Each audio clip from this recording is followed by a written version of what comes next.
Gabeziak egon bazeuden lehenagotik, baina COVID-19aren izurriteak are gehiago sakondu ditu zuloak, lehen arretako zentroek bizi duten estualdia ikusirik, arazo horren handitzea nabarmendu dute Arabako, Bizkaiko eta Gipuzkoako zenbait sindikatuk.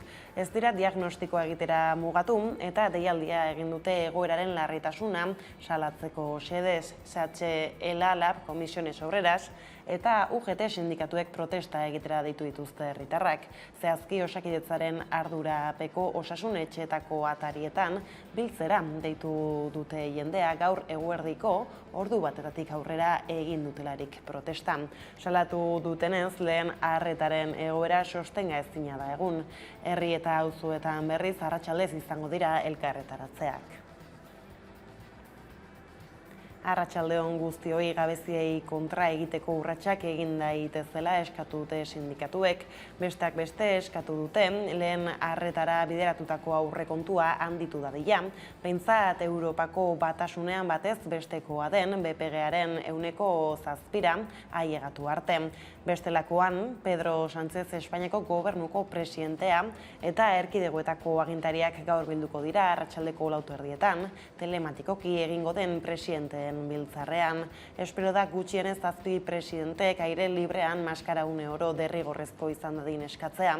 Tartean, Iñigo Urkullu Eusko Jaurlaritzako lehendakaria dagoelarik. Espainiako gobernuak berak ez dauka proposamen zehatzik. Maria Txibite Nafarroako presidenteak azaldu du entzuteko prestutasunez eta ezer baztertu gabe joango dela presidenteen konferentziara. Ordea, Per Aragones Generalitateko presidenteak bere aldetik, estatu osoan 10.000 biztanletik gora dituzten eta intzidentzia altua duten herrietan, etxeatze agindua ezar dadin eskatuko du. Baita jendarteko bilkurak gehienez 10 lagunekoak izatea, gaueko aisialdia ixtea eta ostalaritza eta merkataritza guneetan edukiera mugatzea ere. COVID-19arekin lotuta ere, bada beste lerroburu bat. Bruselak 9 hilabeteko iraunginpena ezarri dio COVID ziurtagiriari. Europako biztanle guztiei eragingo dien neurriak eta esfortzu dosia jartzea sustatzeko planteatu dute. Sendagaien Europako agintaritzak azaldu du oraindik ezin dela jakin, ea baimenduta dauden txertoek Omikron aldaerari aurre egiteko balio duten. Gaiz aldatuta, ekonomia arloan, EAJak, RZek eta PPek konpromisen zuzenketa bat babestuta, estatuko aurrekontuak kongresura itzuliko dira.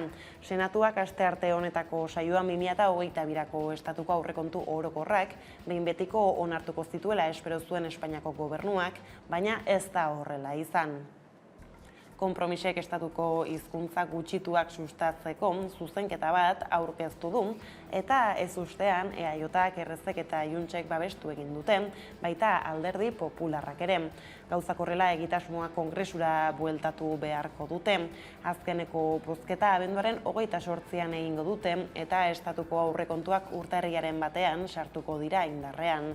Konpromisen zuzenketak euskara, katalana edo galiziera bezalako hizkuntzak ofizialak sustatzeko eta zabaltzeko bat kakotx 6 milioi euroko aurrekontua aurre ikusten du.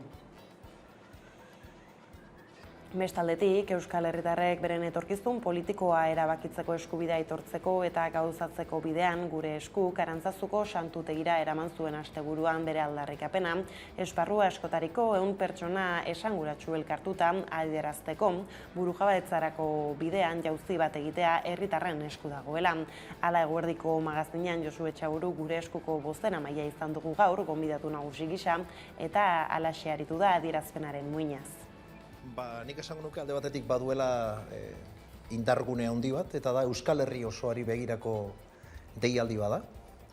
Bigarrena da, deialdi honek jaso duen babes zabal eta anitza nik uste azpimarragarria dela, baita ere. Eta gero, baita ere, seguruenik elkarrizketan zehar jardungo dugu hortaz, baina elementu edo esparru diferentetako eragileei deia egiten diela. Alde batetik, argi dago, gure esku ezagutzen duenak 2013tik honantza estatus politikoaren erabakitzearen aldeko herri ekimena garela, eta horretan gure ordezkari politiko idei bat egin zaie. Beste alde batetik eragile gizarte eragile guztiei, eta nola ez, gurea dan beste elementu bat, eta da, herritarrok. Nazioartera begira aldiz, Onatx Lerroburua aborturako eskubidea kolokan da Ameriketako Estatu Batuetan. Ia mende erdi da abortua Ameriketako Estatu Batuetako lurralde osoan legeztatu zela, baina litekena da efemeride hori bete aurretik bertan bera geratzea. Mississippiko estatuaren lege murriztailea herrialdeko auzitegi gorenera iritsi da eta haurdunaldia eteteko eskubide konstituzionalean atzera egiteko eskatu dio. Auzitegi gorenak daukan gehiengo kontserbadore handia aintzat hartuta, arau konstituzionaltzat hartzen den eta ondorioz Estatu Batuetako estatu guztiei dagokien abortu eskubidea kolokan dago.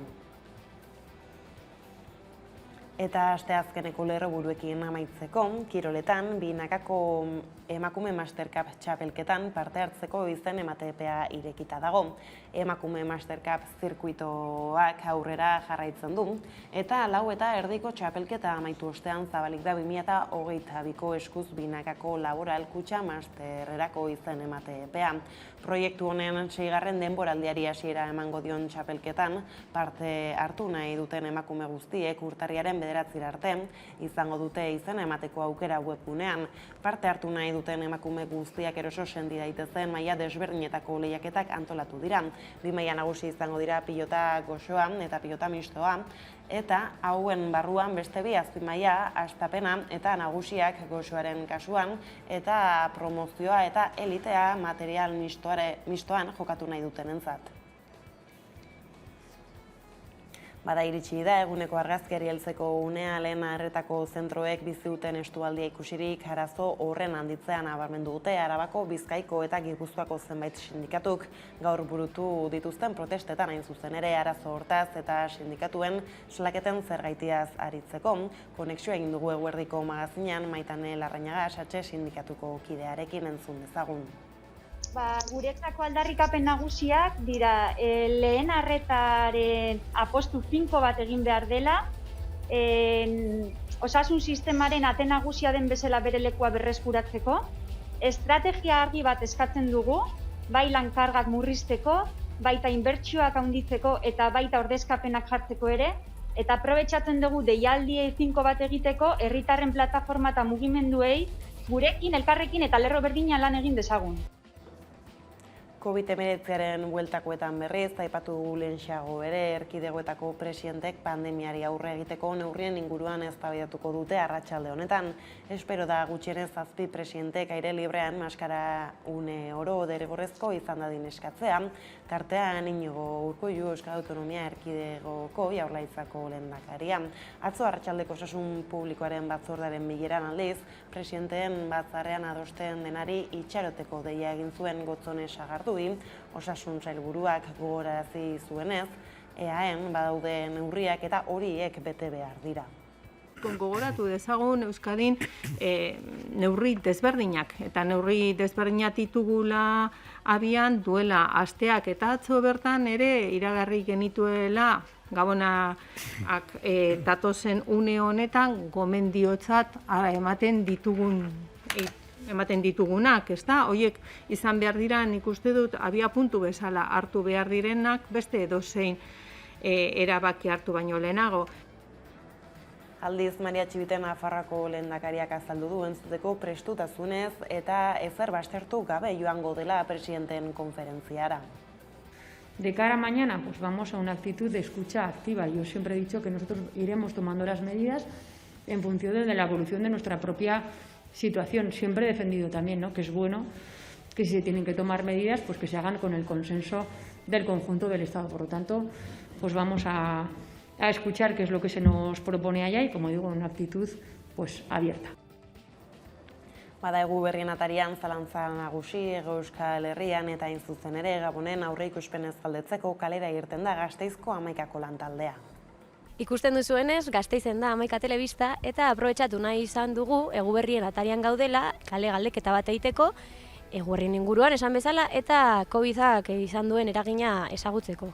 Pues mira, yo concretamente me voy a ir al pueblo a pasarlo pues con mis hermanos, pero nada, somos 3 de familia y vamos a estar los 3 sencillas. Bai, bueno, hemen Gasteizen egongo gara, familia, Eta, bueno, umeari dagokionez, egun batzuk amaren gurasoen etxean eta beste batzuk nire gurasoen etxean. A ver si podemos juntarnos la familia, que hace tiempo que no nos juntamos. Yo personalmente pues me he hecho a la idea de que es algo con lo que tenemos que aprender a convivir. Y por tanto, medidas de seguridad y esto y tal, pero que hay que convivir y que la vida la tenemos que seguir igual. Bai, egon dira gustatu zaizkigun egoerak. Egun batean adibidez gaixorik zegoen umea, eraman nahi genuen ambulategira eta esan ziguten mukiak eta holan bazegoen, agian hobeto kontsulta telefonikoa. La atención primaria deja bastante que desear. No por los profesionales que están a tope, pero a mí esto de las consultas por teléfono me parece increíble. Tengo tos y para auscultarme, ¿cómo me lo hacen por teléfono? Presioen igoera egon da, bai. Zertxo bai nabaritu egin da presioen igoera. En casa hemos notado obviamente la subida de la luz, la del gas, principalmente. Lo demás pues no nos han subido ni alquileres ni nada más. Horrez gain, COVID-19aren goraldi berriak etxeraten aburuz agerian uzten du berriz ere presoek eta haien inguruneak pairatzen duten errealitate zaila. Ohar baten bitartez, pandemiaren gorakada berriak eta hari aurre egiteko iragarri diren neurriek espetxetan izan duten eraginaz mintzatu da etxerat, zehazki presondegietara sartu ahal izateko COVID segurtagiriaren eskakizunaz. Espetxetara sartzeko baldintza berri horretatik haratago, etxeratek azpimarratu du kartzelan pandemiaren benetako arazoa, pandemiaren kudeaketa dela, eta gaineratu du horrek eragina duela presoen eta haien ingurunearen eskubideen urraketan. Hala, egoera honen aurrean neurriak hartu beharra dagoela aldarrikatu duten. Ostera, euskal presoi zuzendutako gutunak igorri dituzte gazteek Baionatik, hain zuzen ere 21 gazte bildu dira bart, Baionako Julesla bat kalean dagoen posta bulegoaren aurrean, azken egunotan idatzi dituzten gutunen bidalketari ekiteko. Iaz ekitaldi kulturala burutu bazuten, aurten gutun bidalketa kolektiboaren moldea hautatu dute, Eguberrien harira euskal presoi eta beraien senidei elkartasun mezuak helarazteko. Zehaztu dutenez gazteek preso guztiak aintzat hartu gura izan baituzte ere, ezin izan dute izan ere euren lizeoan preso dituzten irakasleak dituztenez, bereziki saiatu dira irakasle hori ez gain, bai denbora gehien espetxean daramaten presoak, baita haurrak dituzten presoak ere kontuan hartzen. Eta Iruñan urtarriaren 8an Bilbon urtero bezala antolatu duen manifestaziorako bidea eginez, mobilizazioa deitu du Iruñan bertan abenduaren 31-erako sarek. Azaldu duenez mobilizazio honek mezu argia dauka.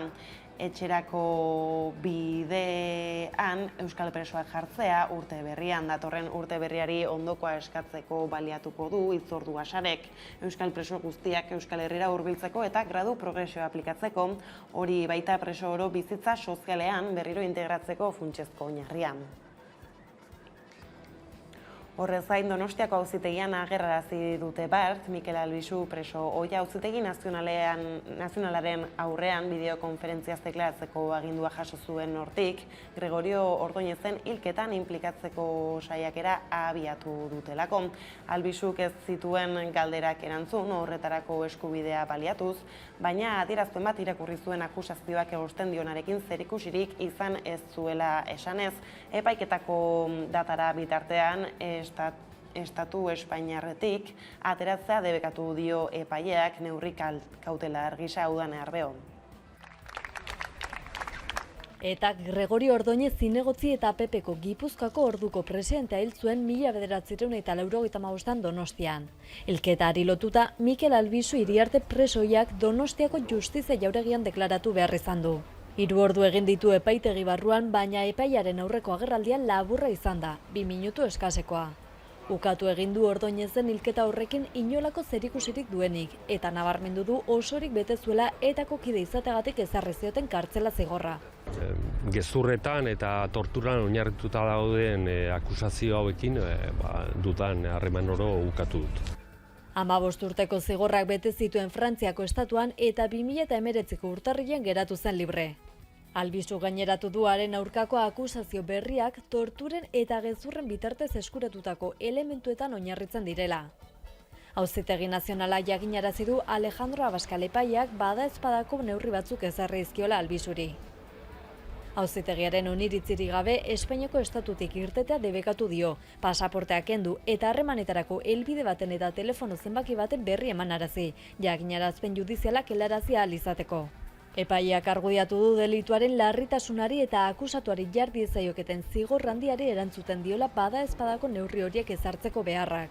Gauzak horrela Albizuren abokatuak 3 eguneko epea dauka erabakeren kontra helegitea jartzeko. Bien bitartean sortuk elkarretaratzea egin du epaitegiaren atarian, elkartasuna eta babesa adierazteko, konponbidea eta bakea Mikel Albizu gurekin lelopean. Atzean dagoen helburua berdina izaten jarraitzen du. Hau da, espetxeak berriro ere Euskal Herritarrez bete eta Euskal Herria iraganera kateatua mantentzea. Aimar Altuna gaineratu du bakea eta elkarbizitza erdiesteko lanean segituko dutela Espainiako estatuarekiko gatazka politikoari irtenbide justu bat emateko.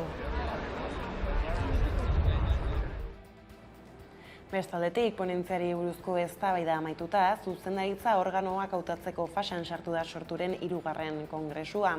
Asteazken honetan nazio idazkaritzarako hautagaitza eman du ezagutzera nazio kontseiluak, talde sendo, kohesionatu eta dinamikotzat jotzen du. Sorturen hitzetan nazio askapen prozesua bururaino eramateko konpromisoa duena eta estrategia aldaketaren ostean ireki den garai berria posible izan dadin ekarpena egin duena.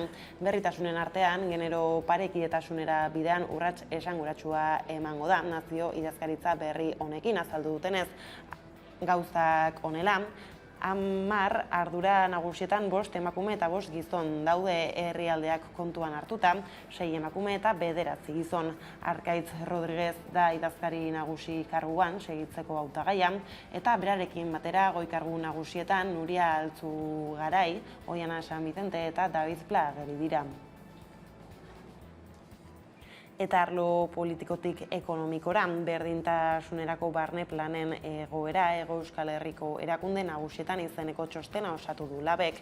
Azterketa eginda erakundeen aurpegi garbiketa eta berdintasunarekiko duten konpromisoa itxura egiteko erabili direla ondorioztatu du sindikatuak. Gaia izpide idazkaritza feministako kide Eli Etxeberria izan da eguerdiko magazinean, Hego Euskal Herriko erakundeen berdintasun planen argazkia ekarri du gurera. Erakunde gehienetan planak ez dira egin edo egin diren horietan gero ez dira bete. Momentu honetan, Hego Euskal Herriko 4 hiriburuetatik 2 udaletxek baino ez dute barne berdintasunerako planik. Iruñak ez du inoiz planik izan, Bilbon lehendabizikoa egin zuten 2007 urtean bukatu zen, baina gaia ez da inoiz berriro martxan jarri. Gasteizen 2. plana egiten ari da, baina sekulako zailtasunekin, Nafarroko gobernuak bat egin zuen 2010ean bukatu zena, baina zen gauzatu, gaur egun egiten ari dira diagnostikoa, eta Eusko Jaurlaritzan honetan lehenengo planaren ebaluazioa egiten ari dira. Baina orokorrean esan dezakegu 30% baino ez dela bete. Beraz, 15 urte berdintasun politiken aro hori pasa eta gero esan dezakegu eaiotak batez ere gobernatzen dituen erakunde guzti horietan ez direla barne berdintasun planak egiten ari. Bestelakoan, aste honetan ingurumen delituagatik deklaratzera dituak izan dira Berder Recycling enpresako arduradunak, Jose Ignacio Barinaga enpresaren jabea, Arrate Bilbao administratzailea eta Juan Etxebarria Elosegi ingeneri nagusia.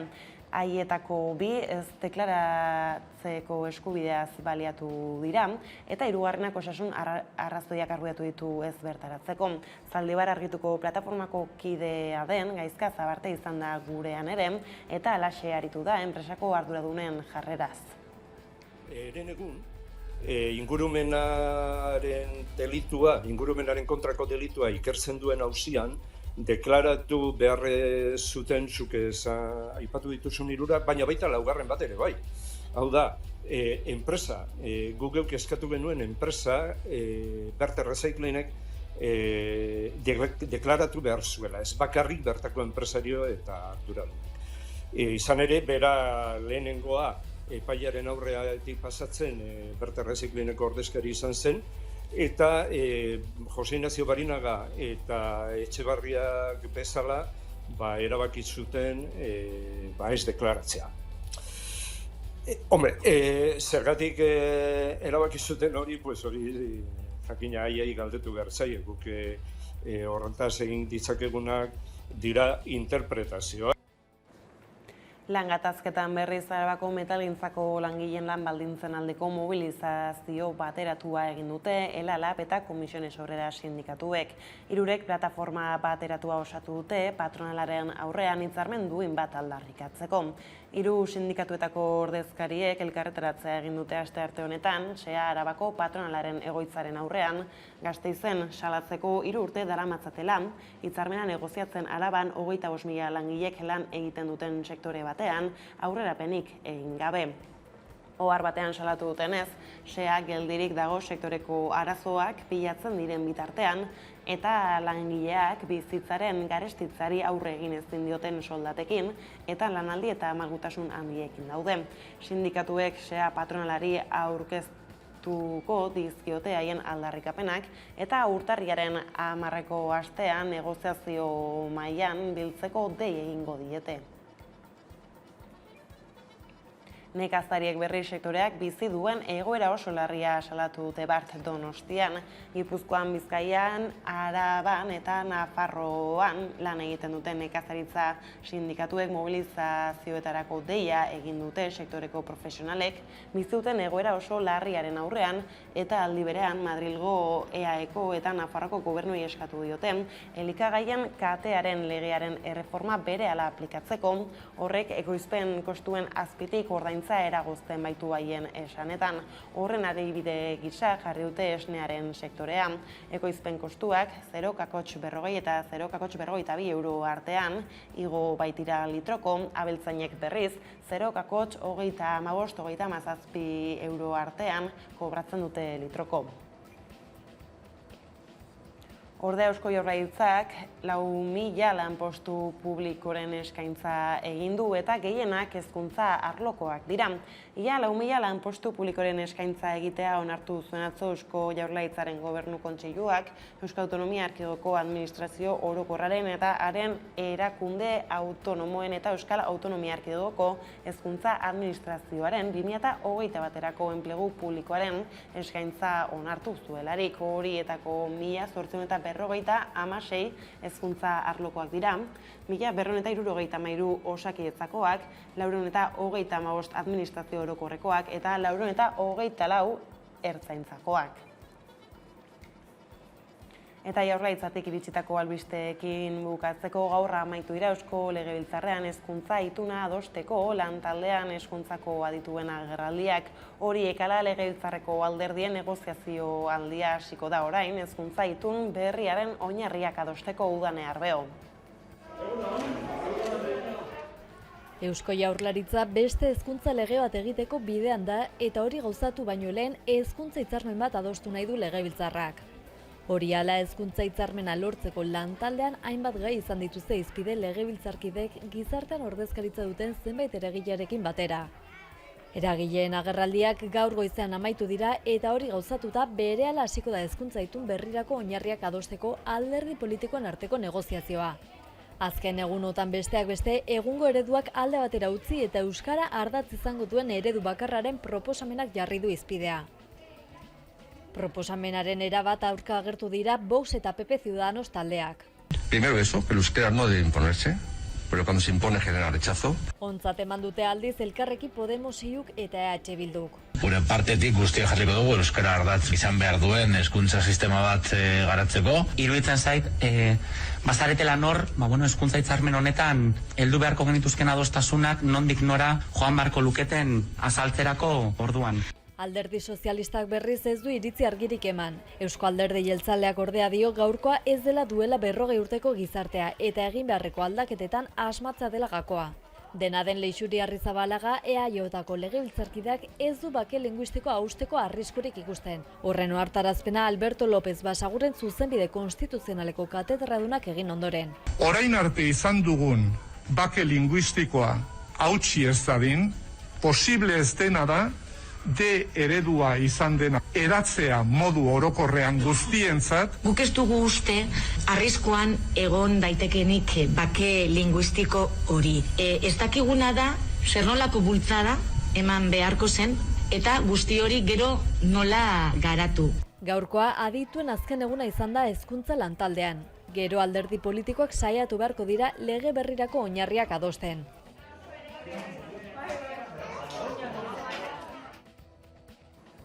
Bada aste azkeneko kontuak horrela, iritsi gara albistiaren bukaerara gaurkoan, Gatomeko Deibarrasoekin batera, ondu duen, ertzetan abestiaren bideokliparekin utziko zaituztegu. Beraz, gustatuko zaizuelakoan besterik ez, gure aldetik hauek izan dira, eguerdiak gurean gaur utzi dituenak, guztiak eta gehiago nahi duzuen aldiro, 11.usatarian ondo izan eta bihar arte.